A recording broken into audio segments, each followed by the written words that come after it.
Hi, today I'd like to talk to you a little bit about what I would do if I was trying to transition from being a UI designer to a UX designer. My name is Ken and you're watching Mastering UX.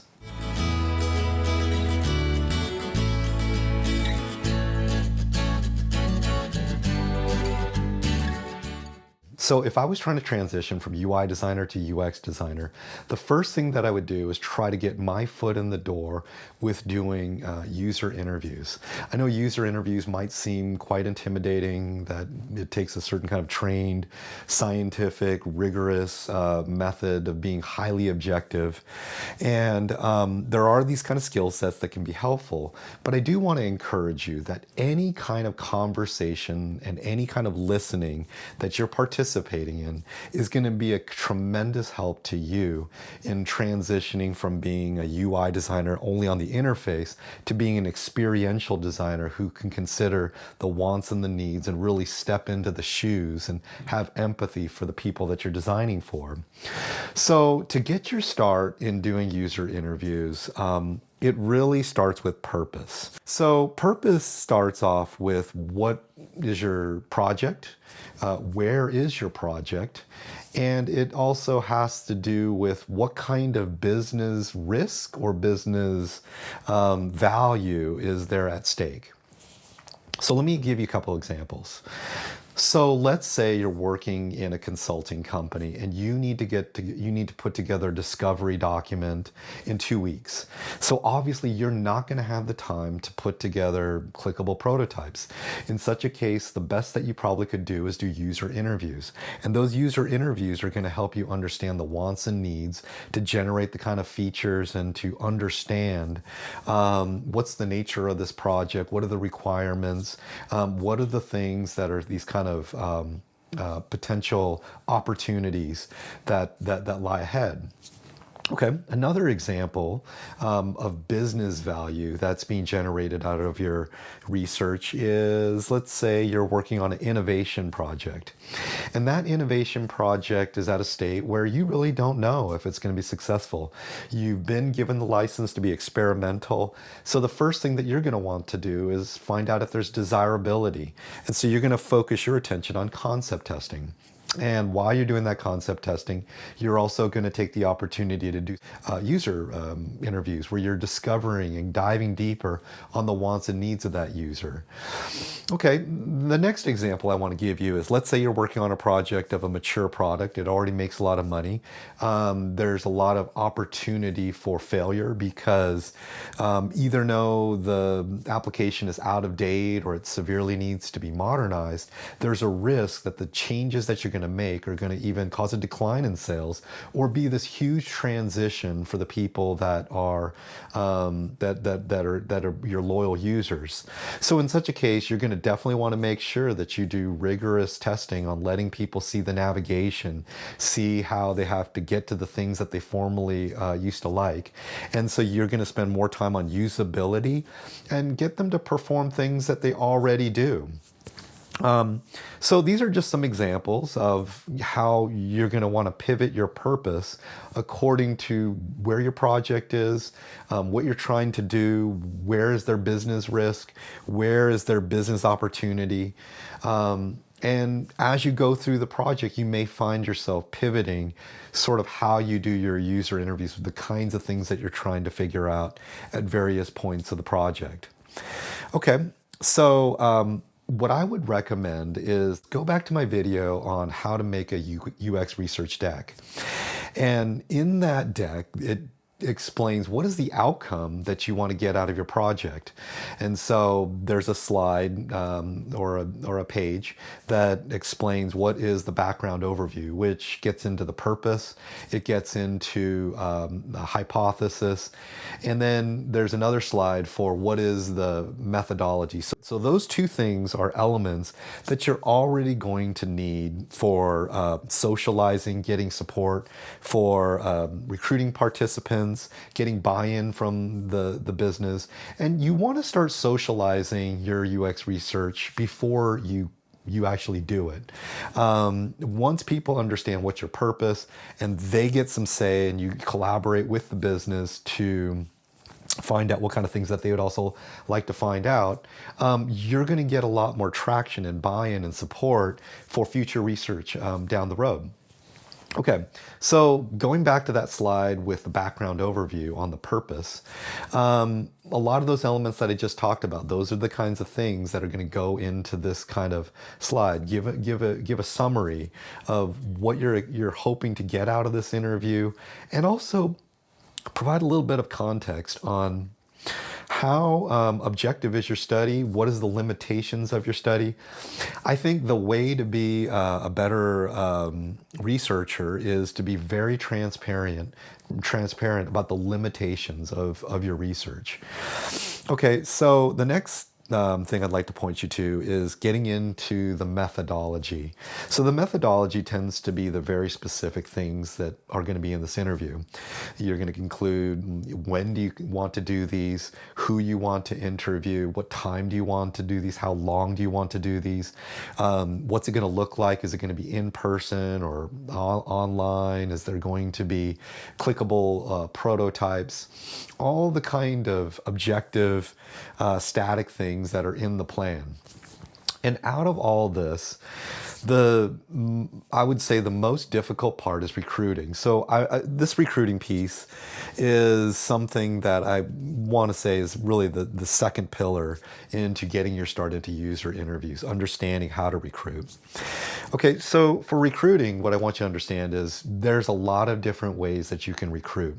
And I'm going to walk you through some methodologies, which are the kind of the Cadillac, highest, topmost, budget is no option way of recruiting, to doing a recruiting style where it's less than ideal, but it's all you got, and that's okay. So I want to point you to Steve Krug's book, which is called Don't Make Me Think. And he really advocates even doing guerrilla testing, where you run your interface across people that you just know, they're family members. They may not even be your exact user.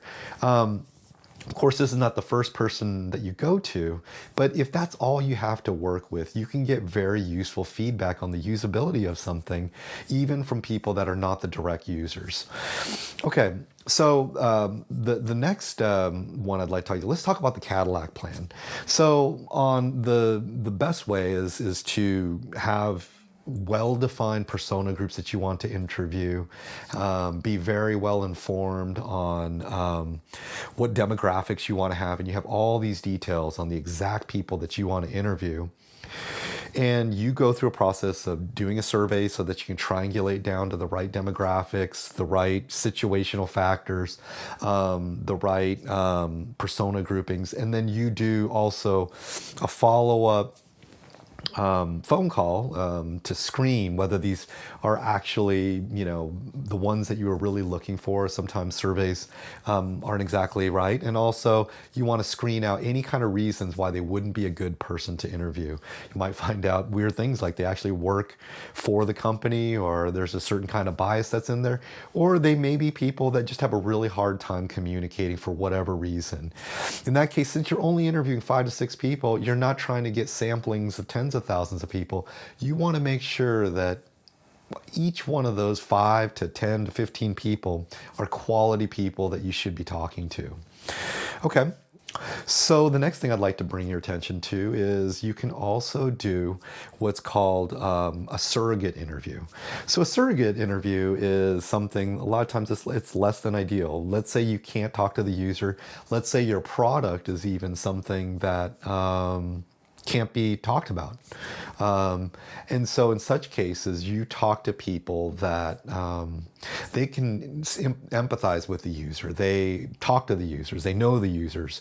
And so you ask them to do the interview, kind of empathizing, stepping into the shoes, and answering the questions almost on behalf of the actual users.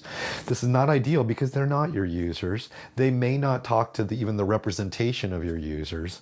And they also might be quite opinionated because these can be salespeople, they can be customer support people. Customer support people may be exposed to too many problems, and they may have a bias that something is a bigger problem than it's actually not proportionately. And either know they're directly talking to the customer.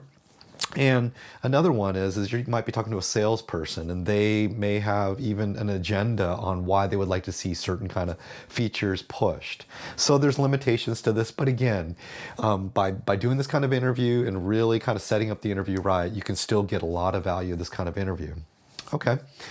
The next one that you could do is you can interview what's called a friendly. So friendlies are people that already have a relationship with the company. You're able to kind of email them or call them and kind of say, hey, Sally, we're doing this interview. I know you've given feedback to us in the past, or I know that you've been kind of engaged with so-and-so. We'd like to interview you. Okay, so these are actual customers, but there is a little bit of a weakness to these people, or there can be a potential weakness, and there's a strength. The weakness of these kind of interviews is they tend to be power users. They could be very opinionated. These are the type of people that might write long emails on everything that your product should be. Not always, but sometimes you tend to get these kind of people. Another sort of strength or something on the positive side is these people might actually have thought about your application a lot, and they might even just give you some great ideas as if you'd want to bring them in and just pick their brain and just get great ideas from them. So there's a strength and there's a weakness, but there's the weakness that they are not often your typical users. Are a little bit different. They also might have agendas where they really, for their business, either know not everyone thinks this way, has a certain particular need for a feature, so they might press hard for that. Okay, so those are the different kind of people that you can kind of recruit from. And so what I would say is, now that you know and you can consider what would be the best, there's just the reality of it. Within your business, you're just going to have to work with the kind of participants you can get. Sorry, I left out one more, and that's guerrilla testing. I kind of talked about that in the beginning, but guerrilla testing can be very useful if your audience is a little bit general. If you say work for a health club, or let me say maybe you're doing consulting for a health website or a health club, you might be able to find a ton of people that are on your floor that already go to a gym and they've got a lot of feelings about it. Or you might need to find people that are looking for a gym and kind of pick their brains on how they go about shopping for a gym. Another example is in an airline. Let's say you're doing something for an entertainment console, and you need to find people that are business travelers. Well, you can easily find these kind of people within your company that are savvy business travelers. And another thing is you can go to the airport, drive down to the airport, hand out Starbucks gift cards for people that would talk to you about a certain kind of, it could be a usability study, it could be just to get to know them and understand their wants and needs. So this kind of sets up the very first part of you getting planned and kind of having a direction for your user interviews. I do want to kind of point you out that this recruiting part, there could be a lot of coordination because you're having to work with your company, you're having to work with policies, you're having to understand what is the business value and the business risks. There's a lot of dynamics in this kind of part. So if you stuck this far, appreciate it. We're going to have some more talks about getting deeper into user interviews. And I just want to thank you for sticking this long with me. If you like this video, please like it and subscribe to it. Subscribe to the channel. And one of the best ways that you can actually support the channel is by leaving a comment down below. And that really helps the algorithm, helps YouTube kind of recognize that people are talking and people are engaging on this channel. So again, thank you for sticking with me, and I'll see you on the next episode. Thanks.